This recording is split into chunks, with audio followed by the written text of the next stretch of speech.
ma'am and Professor Rahul Mishra. We welcome you all on behalf of the Flames Club of HR College of Commerce and Economics to our second event, the Hustler Series, a series of interactive webinars with young and successful entrepreneurs specially curated for the students of HR College.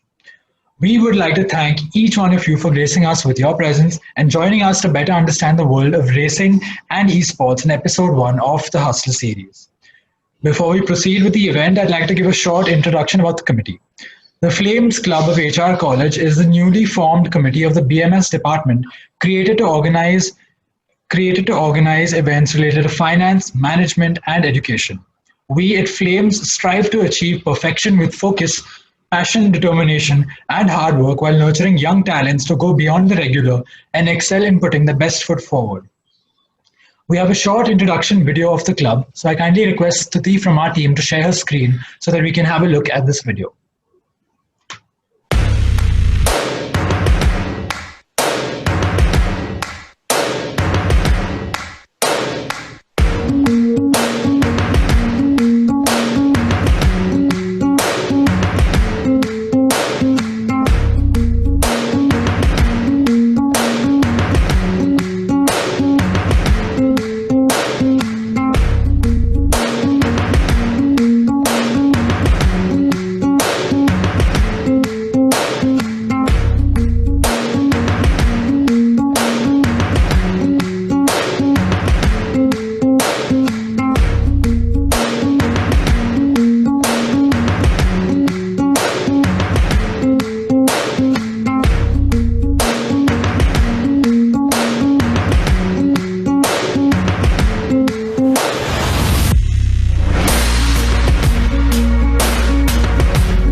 That was a glimpse of what our club is all about. Our motto, Pragyahata Agni Dhyumat Aham, truly signifies what we stand for as a club and what we believe in. The English translation of our motto, that is originally in Sanskrit, is knowledge is the fire that burns the ego, which means that there is truly no end to what we can learn. Keeping this thought in mind, let us proceed with today's event. I now invite Dipti Parmar to give a formal introduction about the event series to our guests and participants. Hello and good evening to everyone tuning in. I, Diti Parmar, Vice President of the Flames Club of HR College of Commerce and Economics, extend a very warm welcome to everyone present here. Flames is a space which is dedicated to every young and talented individual to think, create, deliver, and grow. As a part of this initiative, allow me to introduce the Hustler series, our very first interactive series wherein we provide you with the exciting opportunity to learn and engage with multiple professionals across various fields, get to know their story, engage in conversations, and learn from the finest. Allow us to bridge the gap between how they did it and how you can do it too. Without any further ado, let's kickstart today's event. Thank you for that beautiful introduction, Diti. Before we formally introduce our speaker for today, we have an exciting video that we would like everyone here to watch. So, Suti, could you kindly share your screen? Let's have a look at the video. Saurav Bhattacharya finishes as the race winner. Come on, everybody, give them a big round of applause. Diamonds so pale, and I wanna take you traveling the world. I can love you. Yeah, I'm gonna love you.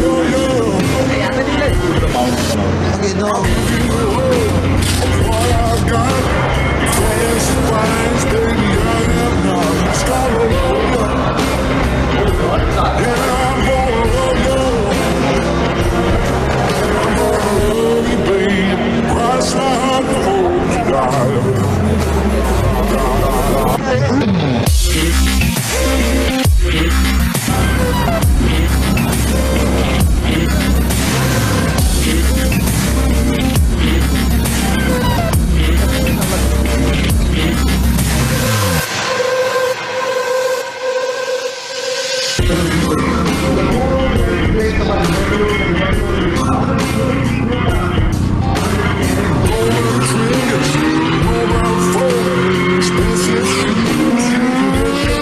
She's gonna love you. Yeah, I'm gonna love you. She's gonna love you. Saurav Bandyopadhyay finishes at the race winner. Come on, everybody, give them a big round of applause. Congratulations, well done. Ladies and gentlemen, let's give the big round of applause to the Saurabh, you're talking. Yeah.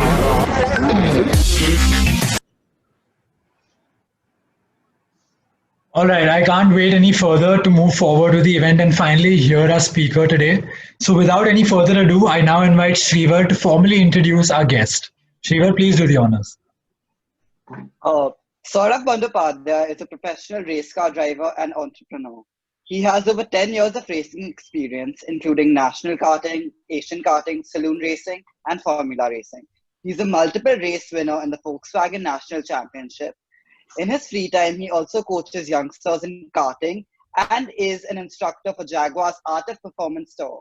He's currently working at various projects in the motorsports industry and is also the CEO of an esports venture by the name of IR Esports, which is mainly focused on promoting e-racing.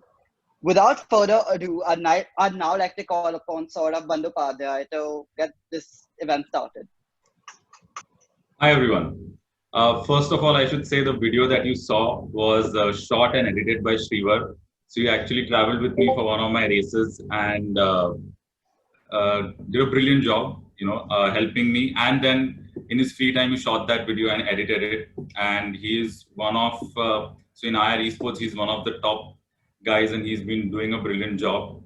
So, and like a lot of people keep complaining that, oh, millennials don't work well or, they're entitled and things like that. But I have a team full of millennials and I think they're doing a fantastic job. Little chaotic. There's a lot of chaos in our office. I have to keep them under control, but we've been having a lot of fun and getting a lot of stuff done. So yeah, so just to get started, I will run through a little bit of how I started racing and what I've been doing racing wise. And then we'll talk about IR Esports. So in fact, I used to study in KC, which is right in your campus.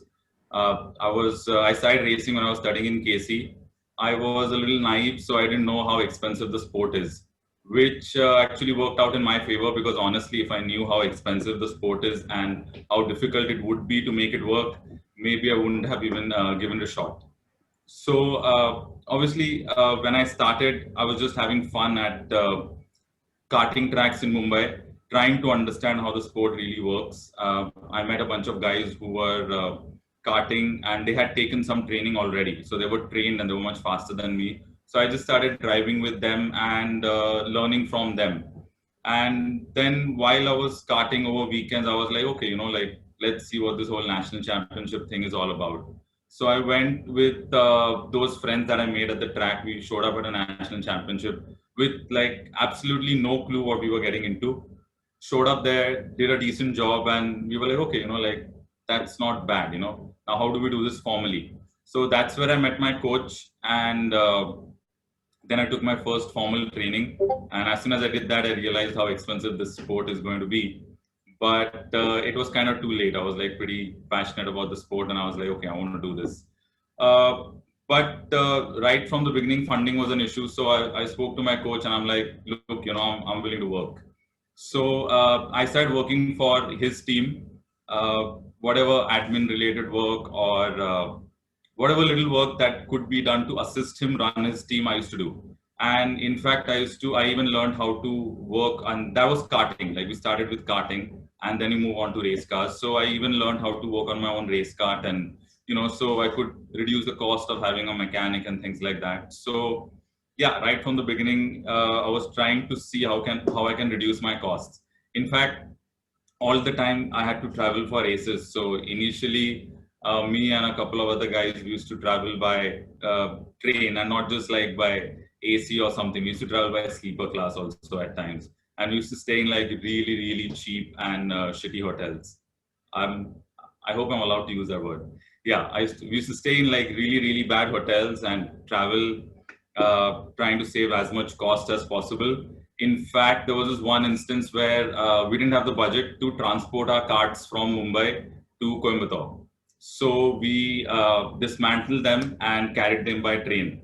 So if you've seen in a train how there are like 6 berths on, like 3 on each side, and there were like carts lined up right between the berths, and that's how we went from Mumbai to Coimbatore carrying carts. So did all these kind of crazy things to be able to at least enter the sport.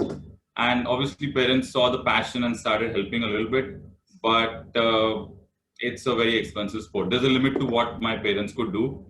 So, but fortunately with whatever little support I was getting from here and there and whatever I was doing, I started doing well.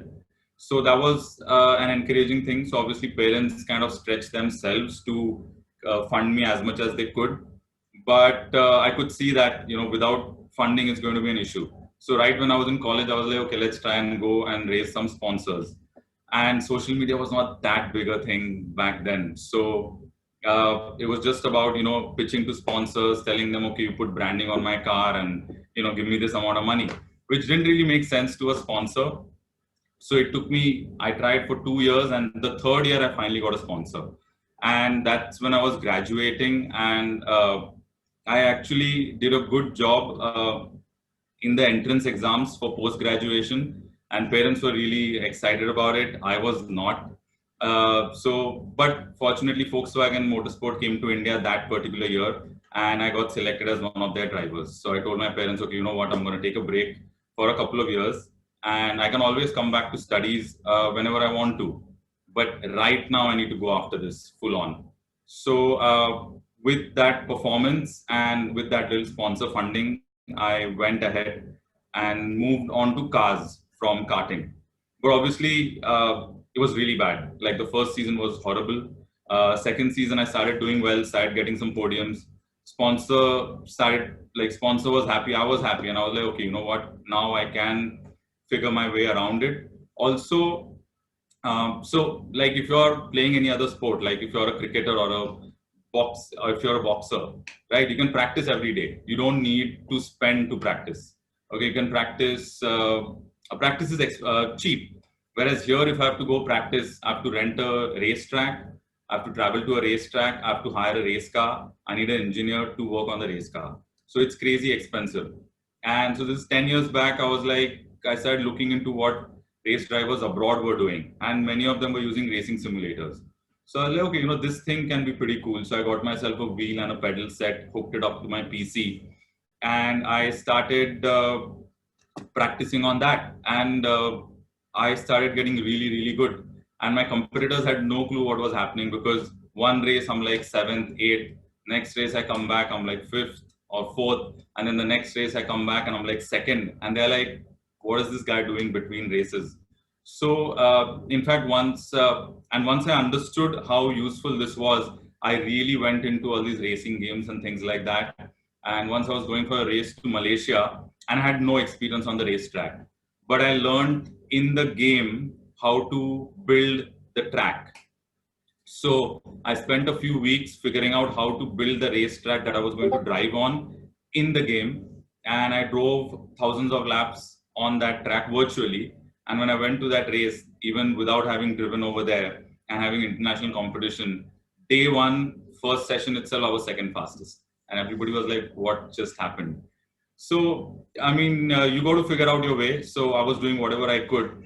But eventually, just when I was starting to do well, I ran out of money. And I was like 22 or something that time. And I didn't want to ask for more money from home. And sponsors were not giving enough to fund the whole thing. So I was like, okay, fine, I'll take a year's break. I'll be back into racing.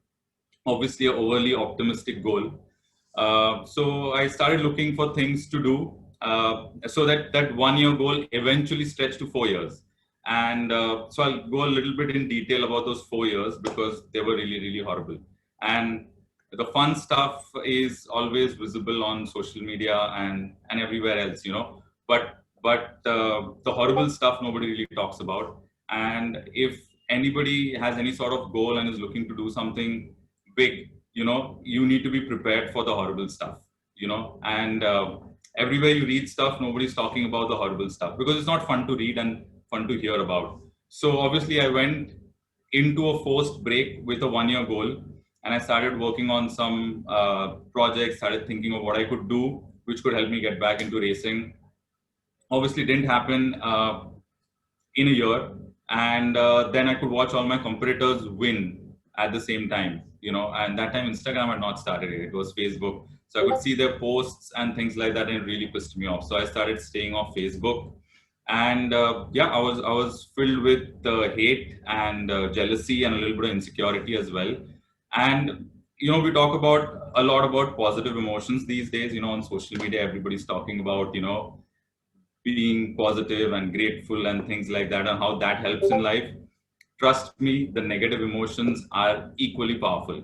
If you can channelize your hate or your anger or your jealousy, you can use it as a fuel to push yourself and keep going, which I learned during that period. So every time I was like, oh, that guy won, I can beat him, like it's a shame that he's winning. So I just use that to push myself and keep going. And at a point, I was just like, I think 1.5 years into the break, it just didn't look like I'll get back into racing.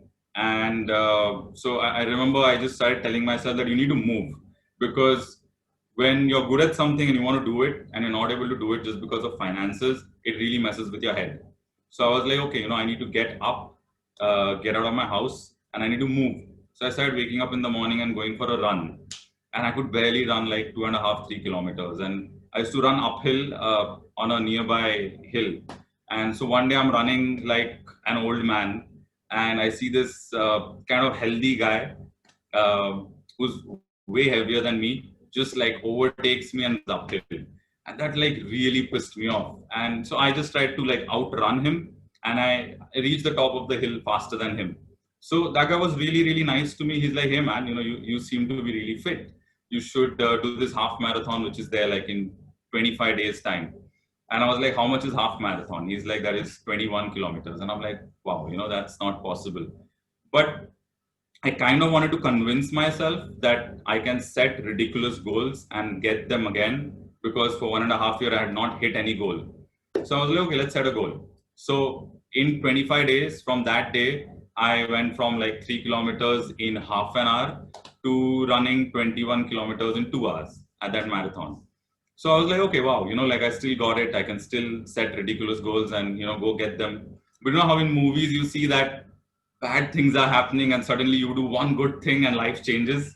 It is not that pretty. Life is not that pretty. So I ran that marathon and I'm like, okay, you know what? It's all sorted. Life is back to normal. I'm going to go out there and kick ass. But no, the day after the marathon, I was back into the same situation, and 2.5 more years of the same situation. So it's a lot about endurance. I mean, if you want to do something, it's definitely a lot about endurance and keeping our mental health in place. Because I think what doesn't get spoken about on social media, because I see a lot of influencers and people like that talking about, doing big stuff and, reading good books and finding success. What people don't talk about is you're going to have really, really horrible days, months, or sometimes years, and how you manage to stay sane and how you manage your mental health in that time will make all the difference, But in one word, if mental health is a challenge, you need to just get up and move and do something. Okay. In fact, in between, I thought I came across a project which I could have done in Bangalore, and I had a brother in Bangalore. So I just like packed up my bags. I went to Bangalore. I'm like, okay, I'm going to give this a go. Like random stuff didn't result in anything, but it was way better than sitting at home and not giving anything a shot. Right. I went to Bangalore for a few weeks, made a complete fool out of myself, and I came back feeling worse, but there was movement. I was doing something. And then fortunately, my coach called me up one day and he's like, look, I'm expanding my motorsport related businesses and there's a lot to do. So do you want to work on anything? So I told him, look, I'll do anything business related. I'll get involved. I don't want to coach, because my thought process is the moment I become a coach, I stop looking at myself as a race driver and it's over. So I'm like, I'm not going to coach. So he's like, okay, you don't coach, you do everything else. So I started working on some projects with him, we did a huge national championship in go-karts across India. There was like a bunch of wild months that we spent traveling around the country trying to do events. And then Jaguar wanted to do some stuff in India with regards to their cars, and we were fortunate to land that project. And then I started working with my coach on these Jaguar related projects and other motorsport projects, and the money started coming in. So slowly I started saving up, and I was like, okay, you know what, now maybe I can go back. And then after a 4-year break, I think in 2017, I called up Volkswagen and I said that, okay, you know what, this year I might have the funding. So how racing works is you need to be good enough. That's the first thing. You need to be good enough to be a race driver, to go out there and win. And then you need to have enough money. So the money can come from a sponsor, your parents, or it can be your own money. But there is no way around it. Even if you're good enough, somebody needs to pay for your expenses, for the race car, for the engineers, for all the equipment. When you crash, you need to take care of your car and rebuild it. So all of that needs to come out of your pocket. So I was discussing with Volkswagen that, okay, this year I might get back into racing. I had not confirmed, and their team made an error and put my name in the press release. So I was like, okay, you know, maybe this is a sign from God. I need to go do it, because I was absolutely not prepared. I knew I had the money in the bank, but I was like, should I do it? Do I need preparation? Do I need half a year, 1 year? And they put my name there, and I'm like, okay, you know, maybe it's a sign. I need to go do it.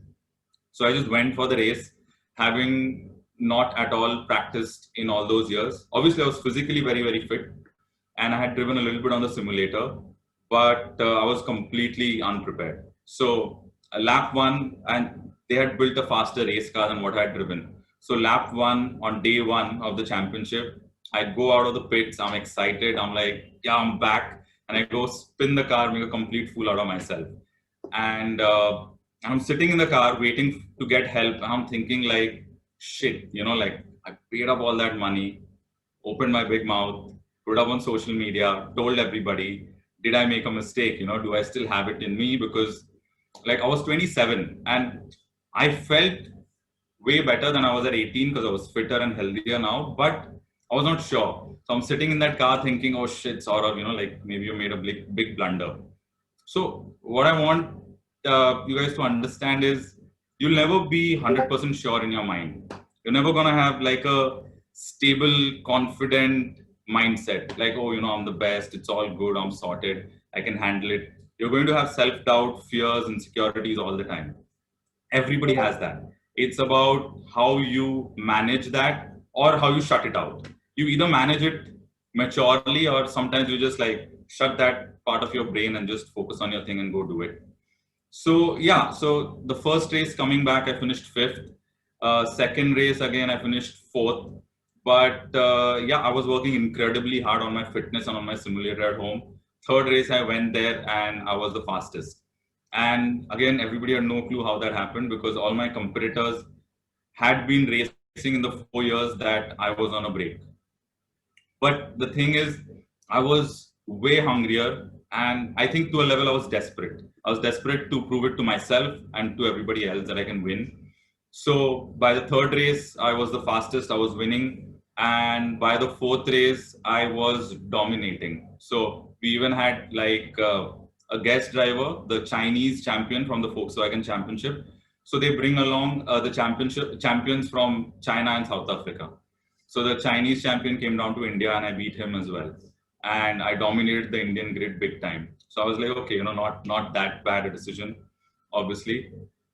Yeah, that was a good year. So I'm like, okay, I won a lot this year. I didn't win the championship. Next year is going to be the championship year. But now suddenly, earlier everybody was like, okay, you know, Saurav is one of the guys. He's in the top 5. He's good. Now, next year when I came back, everybody's like, oh, you know, Saurav is going to win.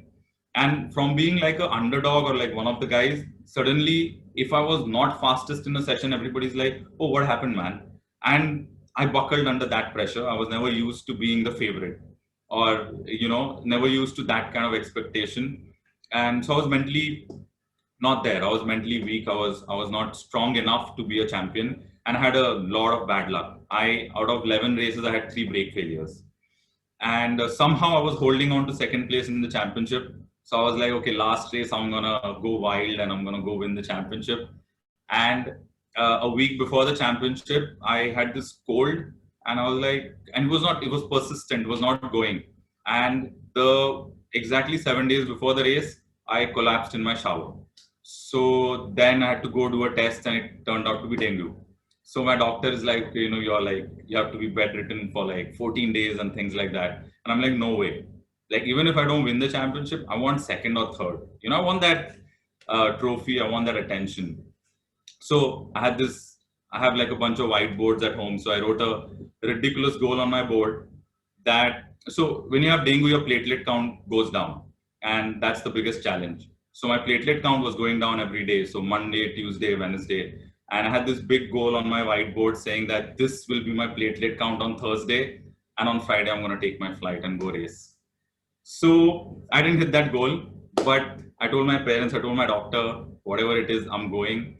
And so I packed up my bags and I went for the race. I was incredibly weak and I had all my comparators picking up my bags, my helmet, getting me water after sessions because they could see I was suffering. But with that, I managed to get a third place in the race and I finished second in the championship. And in fact, the night before the race, when I was in my hotel room, I was struggling to open the bottle of the water. And I was really, really scared at how weak I was feeling. I'm like, okay, maybe, again, I've kind of overstretched and overestimated what I can do. And I was really scared and I didn't sleep that night because I was like, what if I fall sick in my sleep? There's nobody in my room. And what's going to happen? I had like so many fears, I didn't sleep. So I showed up at the track on Sunday with dengue and not having slept one full night. And I was shivering after the race out of weakness and somehow got second place in the championship. But I was pretty disappointed on how that year went. And so obviously, then 2019, again, I set the goal. Okay, like this is the year for the championship.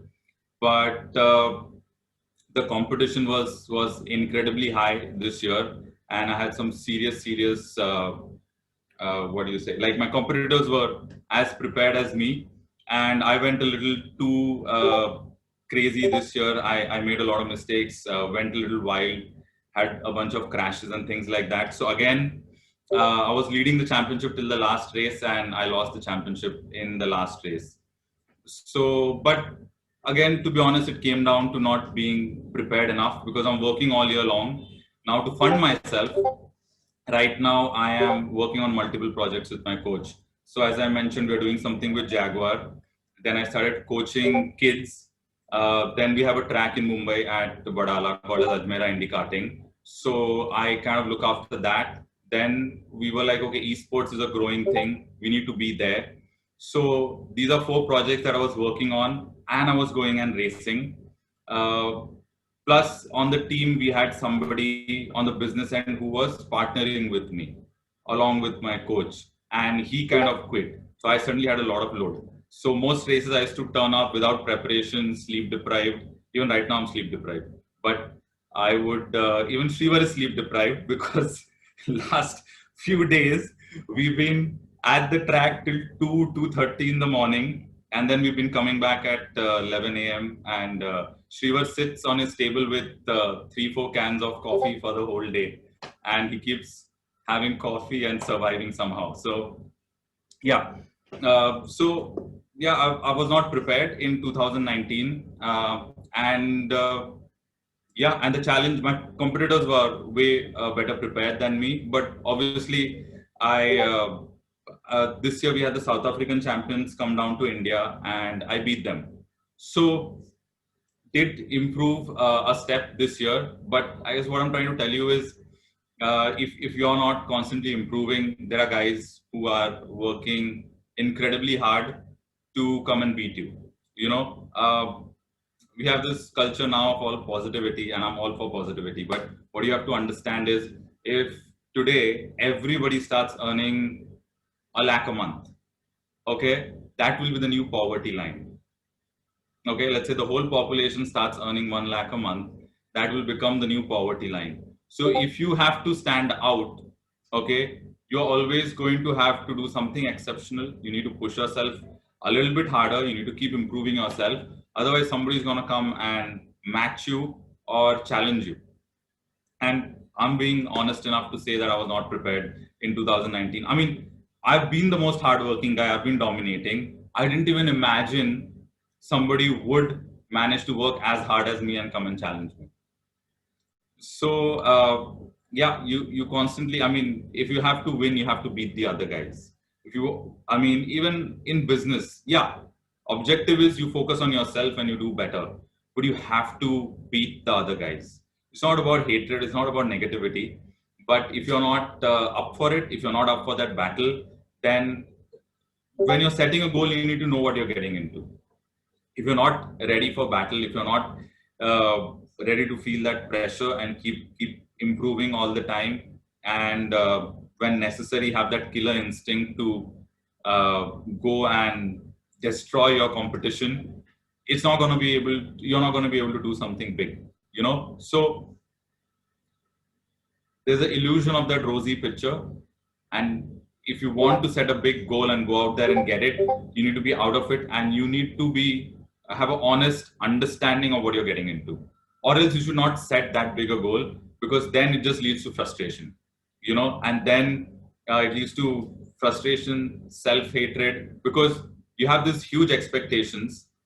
The media and everybody is telling you can just get there easily, and then you don't get there. And because I see this with a lot of my students, I see this with a lot of people who come work for us, right? Very ambitious, okay, very talented, but they don't know what it's going to take. And when you're not aware of what exactly it's going to take, very easy to work for that big picture, then hit adversity, and then completely lose track, get frustrated, and then your mental health gets messed up. So you really, really need to know what you're getting into and what you're up for. So in 2018, I was very disappointed to lose the championship. 2019, I was like, yeah, okay, my responsibility. I was not prepared, happened, move on, you know. And that experience, losing the championship, made me so much more tougher, that coming back right after the championship ended, in every area of our projects, we, IR Esports, I worked on it seriously. It grew like crazy. Our track stuff, the races that we organize, our academy, everything suddenly grew like crazy because I personally learned from my failure during the season. I spent a week criticizing myself. Like I wrote down pages after pages of how horrible some of my qualities are. You know, how I react in certain circumstances. So I just had pages after pages of criticism, self-criticism, brutal criticism, and then I wrote down what I need to change, worked on it, and suddenly everything has gone up, touch wood. And then, so coming back to this year, in Feb, there was another race Volkswagen organized for all the champions. So a lot of the champions from the years before were there, and all the top guys in the country were there. I showed up there, again, as always, sleep deprived, and we were working hard on a lot of projects, so I didn't have time to prepare. But mentally, this time I was at a different level. So going there, I started being 4th fastest, 5th fastest, and I was, but I didn't feel the pressure. I was like, okay, I'm going to win this. And by the end of the weekend, I won it. That was the video that you guys saw. That was the race that Shrivar came to. And I was competing with the champions, and I beat them. And even without preparation, because mentally I was at a different level, even though physically and racing wise I had not prepared. So now moving to IR Esports. So last year, as I said, we started IR Esports, and then after my season got over, I had a little bit of time, so I was like, okay, you know what, let's see what we can do with this. And that's where we started our first competition, Mumbai's Fastest Gamer. And in fact, our first event was an HR fest. I think Shout is your fest, correct? No. Which is That's Jai Hind College's fest. Oh, but yeah, you must have collaborated with them for the event. I think I remember that. No, I think HR had Shrivar, which is the HR event. that we collaborated with? Yeah, it was We Are the World with RCHR. Yeah, the world. Yeah, with RCA. Yeah, so that was our first event. And so, yeah, that's where we started. And we did some incredible numbers. For a small company like that, we did like 11 events, colleges, gaming expos, and things like that. And we had thousands of participants.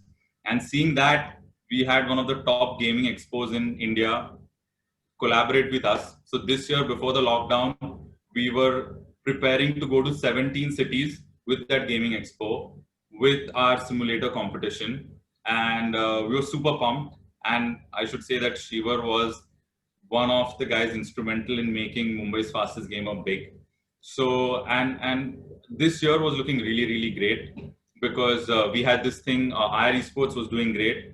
After Jaguar, we got a new project with Tata Motors, and things at the track were looking up. And then also last year's championship, that the Volkswagen Championship, they made a web series on it. And they put our stories in it. They made a nice concept out of it. And yeah, fortunately, a lot of OTT platforms liked it. So it's on 6 OTT platforms right now, including Hotstar, Jio, and all these platforms. It's called The Driving Force. And just a couple of months back, it was also on live TV on Star Sports. So with that, there was a lot of brand interest as I started talking to brands for next year. So just before the lockdown, all these years of hard work, all of it was looking up. And I was like, you know what? Now is the time I'm going to capitalize on all of it. In fact, I was scared. I was not showing my fear, but I was scared how the hell I'm going to manage all of these things. But then the lockdown happened. And then the first week of the lockdown, I was like, you know, drowning in self-pity and everything. But then we were talking amongst ourselves and we were like, okay, you know what, let's try and take IR Esports online. And it was just a funny thought that, okay, you know, maybe we can just do some races, maybe stream it, see how it goes. So I race with the real world race drivers. We all race online for practice any which way. So I was like, I don't want to do anything with these guys. You know, they are the regulars. We need to find passionate people who don't have money to race, but they are sitting at home and they're racing. Let's go find them. That will be a good story to sell. And that's how we should do it. And we started looking on Reddit, on other forums, and looking for sim racing communities in India. And we couldn't find anything. So then we started hunting on racing games, one by one, Indian people. And then we went and found maybe 20 people and we started organizing races. And then we were like, okay, let's figure out streaming. And we figured out streaming. Then we were like, okay, let's make the stream look good. And from having nothing to do in the first 1 week, after that, throughout the lockdown, the whole team, including Shrivar, we've been working flat out to figure out all of this. So as we started streaming, suddenly we had thousands of viewers. And we're like, oh, wait, how did that happen? And when viewership went up, more people started coming to us. And now we have like, I think 600 people in India are racing on our platform. And our viewership is crazy. Like every race, we have 6,000 to 7,000 viewers. Sometimes for my own real world races, I don't get that kind of viewership. So as things started happening like that, brands started lining up to collaborate with us. So we got Volkswagen India to collaborate. Then we got Red Bull. Then we got NVIDIA, which is a computer accessories company. They came on board with their property Gamer Connect. And we also have a huge business conglomerate. They have a racing arm called as Mumbai Falcons, partner with us. And so we got some huge partners and it grew like crazy. We ended up doing an Asian championship where we had drivers from, I think, 12 different countries. And all these guys were like super excited that somebody was doing this in Asia. And looking at all that, Volkswagen India got so excited that they decided to do a virtual championship of what I drive in the real world. So we went ahead and built the real world Volkswagen race car in the game. Took us a couple of months. So we built that in the game and we launched this competition where we have received 4,500 participants. And handling these numbers has been crazy. And Shrivar has developed dark circles in the last couple of weeks trying to handle stuff as well. So yeah, we have 4,500 participants And yeah, it's been a huge project. And the person who wins this Volkswagen Virtual Racing Championship will be picked up by Volkswagen and sponsored to race in the championship that I race in. So he's going to get a full year sponsorship by Volkswagen, and he's going to come and race with me. And it's a one-of-a-kind thing in Asia. It's been done in Europe and the US, but no manufacturer or anybody has done this in India, where you're picking a guy who's in his living room, maybe playing on his keyboard or with a simulator wheel. And if he is hardworking, if he has that skill, we're putting him in a race car. And yeah, we made a lot of noise with it.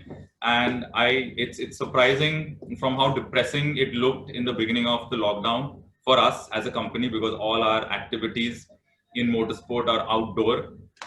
It's been crazy to see what we managed in the lockdown, and it's been damn exciting. Like lockdown could have been really depressing, to be honest, but we've been having so much fun, so many sleepless nights. My friends don't get what the hell is happening. They're like, how can you be so busy during the lockdown, you know? And it's the same with all our families and friends. Everybody's like, what are you doing in this lockdown? And in fact, we have hired a lot of people during the lockdown because we keep expanding and we can't handle it. We go out there and hire. So while the real world businesses have been struggling, unfortunately for us, but on the esports side, we have kept growing and we have hired people. In fact, last few days while driving to our office, I've been interviewing people because I've not had the time. So I schedule the interviews when I'm driving, and I have my phone on my side and I'm interviewing candidates over Zoom or Meet, and we are hiring people. So it's been yeah, a lot of crazy nights, but it's been a lot of fun. Yeah. So cool. I think that's it from my side. But I would just like to say a couple of things before we move on to questions. Is that just you need to move and do things. You know, that's the first thing. When I was in college in KC, I was active in college with every possible activity. I was working for my team and I was racing. And because I learned to handle so many things and mentally process all of that, today I'm able to do all of this. So you just need to get up and move and get involved in as many things as possible and just do things. And the unfortunate reality is, and I'm not being negative or harsh, but I believe everybody should know this, that it's not as rosy as it's made out to be. You know, these days I see this and I laugh my head off that, you know, these influencers tell you, okay, you know, you sip latte and, you know, read a nice positive book and everything will go right for you. Doesn't happen. You know, you're going to get dark circles. You're going to have sleepless nights. You're going to have to fight to get something real done. But also what I've realized of late and what I've been experiencing is people's ability to push themselves and work hard has kind of gone down. Okay. So in today's day and age, to win and do well in things has become easier. So when I compare with some of our competitors in some of the businesses that we are involved in, and I talk about this with my coach all the time. In fact, he tells me that 10 years back, I had that similar approach, but I have evolved, thankfully. But it's, I'm not at my 100%. You know, our team is not at our 100%. We make a lot of mistakes and still we're doing well because other people have lost a game. Okay. So if you want to do something, if you want to win at something, do big stuff, it's the best time because everybody is just slacked off, you know, and people have lost that ability to work hard. Even when I'm at my races and I hear my competitors give media interviews, you know, and they're talking about, oh, I prepared this way, I prepared that way. I know that those are lies because I am doing 10% of what they're talking about and I'm winning. So I know that it's all optics, but nobody's working that hard. And it's embarrassing to admit that I am not at my A game, but I'm winning in India. You know, and I even beat the South African champions or Chinese champions in the races. I'm not on my A game at all. So that's the level of effort that exists around us today. So doing well is also easier as compared to back then. So yeah, it's exciting in that way, but also when you set a goal, you need to know the reality, the harsh reality. Otherwise, it can be a very frustrating and difficult experience. But on a positive note, yeah, I mean, feel you millennials are like quite good to work with. I have a team full of millennials, and they're doing a crazy, crazy job. You know, in fact, I think in some aspects they're better than me, and I'm not ashamed to accept that. I'm just glad. So yeah, you know, so I hope you guys have learned something from this, and it's been useful. Yes, sir, definitely. Thank you so much. I'd just like to say that honestly, for me, this has been a very inspiring story to hear. And I'm sure it has been the same for the rest of the students present here with us because Even the it's teachers. through, even the teachers It as has well. really, yeah, it has really been inspiring. Although we ourselves like have found it difficult to, we keep feeling that your life journey is difficult. But then when you hear someone else's, you realize that you can accomplish anything. Thank you so much, man. Thank you. Yeah, it really felt relatable to hear from you. And I think hearing from you, we know that whatever dreams we have, if we pursue them and keep working at it, we'll definitely make it someday. So thank you so much, sir. We have really less time, a little short of time, so we'll take just 2 questions. So I request Diti to unmute herself because she has a question I've received in the chat box. So Diti, if you could unmute and ask your question, address it to Saurav sir directly, that would be great. Diti, requesting you to unmute yourself and ask your question directly. All right, I think there's some issue with her, so I think I'll move to the next person. Dhanvin, I believe you also had a question. So I think, can you unmute yourself and ask your question to sir directly? Yeah, hi sir, it's Dhanvin here.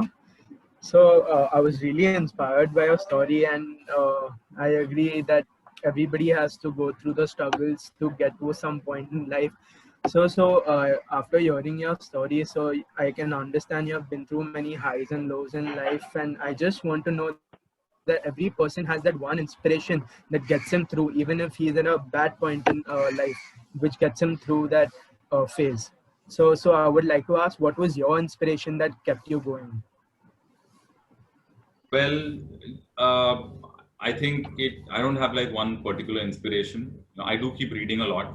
Okay. And I try to pick up whatever I can from people who have done big stuff, doesn't have to be in my sport or our area of business. I keep reading so that, I keep picking up things, and, when there's a bad day, if that's what I feed my mind all the time on a bad day, instead of a negative thought, I get that thought like, oh, you know what, that guy also experienced it. It's okay. You can push through this. So yeah, I just keep reading other people's stories, and that's always an inspiration. And also, but you need that drive from within, because there are days where I listen to something or I read something and it just doesn't hit me. Okay. And what gets me through is my own drive and sometimes desperation that, no, I want it. I don't want to be where I am. I want to be where I see myself. So I'm going to do whatever it takes, So I think, yeah. Yes, sir. Thank you. So there's one more question from Ashray. Ashray, if you could unmute yourself and ask your question to sir directly. Hello, sir. Am I audible? Yeah. So it was really nice listening to you, and I truly believe that everyone needs to burn the midnight oil to achieve something. And listening to you, sir, I just wanted to ask you, sir, like, what was the idea you had in mind on, what kept you going to, start your racing business thing? So, like when I said racing 10 years back, as I said, budget was an issue. So I figured out simulators are great. Okay. And it's been a big thing abroad. Okay. And you see, esports is a big thing now. So we were like, well, our kind of esports is one step ahead. If you're good at PUBG, you're not going to go to the army. Okay. But if you're good at sim racing, you definitely have a shot at being a good race driver, because your skills, your hand-eye coordination, your understanding of the car is good. So we are like, it's a great story to sell to a brand. So business-wise, it makes sense. And we can reach the grassroots. So there are many guys like me who want to race, maybe don't have the funding. And at least their first thing, they are getting a chance to fulfill their passion. Okay. So even the prizes for the other guys in the competitions are, we give them training or we put them in a cart and let them race. Okay. So at least we take a guy who's passionate, doesn't have the budget, we put him in a cart. He can start on his racing journey. And then we have sold that story to brands and they're damn excited about it. So business wise, it made sense. Reaching grassroots wise, it made sense. And giving a chance to guys so my coach has, I think, as crazy a story as me or even crazier a story. Okay. And he's an 8-time national champion. So he came from a similar background. He completely hustled his way, self-funded, and won everything. Okay. And I have massive respect for him. So when we try to do things, yes, we are doing business, but we always have that thought in mind that guys like us need to get a chance. And my coach is very particular about it, that we need to do something for guys like us. So yeah, we that is one aspect as well, but it's a great business to be in. So that's the main reason. Thank you, sir. Okay, thank you so much, sir. I believe we're, as I said, short on time, so unfortunately we can't take more than 2 questions. But I'd now like to request our teacher in charge, Professor Rahul Mishra, to kindly deliver the vote of thanks. So if you could. Thank you so much, and thank you so much, Saurabh. I believe what was said today, about the life journey of Sid, it's completely motivated all of us, and believe we sometimes say कि खाली मेरे साथ हो रहा है. It's happening to me only. Why me? So and when we see other people, know he's also struggling, and you struggle and came up. It's like it's providing like a fuel. And something you said about whatever you want to do, it should come from within. Yeah. No matter what you read, no matter what you see, but unless it comes from within, it will not help you. It will not sustain. And the best point you said about starting. It's about being there, being consistent towards your goal, and then only you can achieve it. If someday you lose out on that particular consistency, you're not going to achieve what you will be able to achieve if you be consistent. So thank you so much for being here, sharing your part, sharing your story with us, telling that how you have reached here in spite of all the odds, in spite of all the limitations, all the failures, and you've learned from the failures. And we talk about you should always make your failures, your lessons, your chapters, which you'll talk about, learn about. And the best part you talked about was criticizing yourself. Yes, this is where I've gone wrong. Analyzing yourself. Let's talk about this SWOT analysis. So we've learned about that also. It's very important to analyze those situations. So thank you once again from HR College, KC College. You are there. Why I'm saying KC College right now? Because now we are the HSNC University, where KC College and HR College are on the same board, same university. So we are now called HSNC University now. Okay. So on behalf of HSNC University and HR College and HSNC board, I thank you once again for being here with us and sharing all your experience.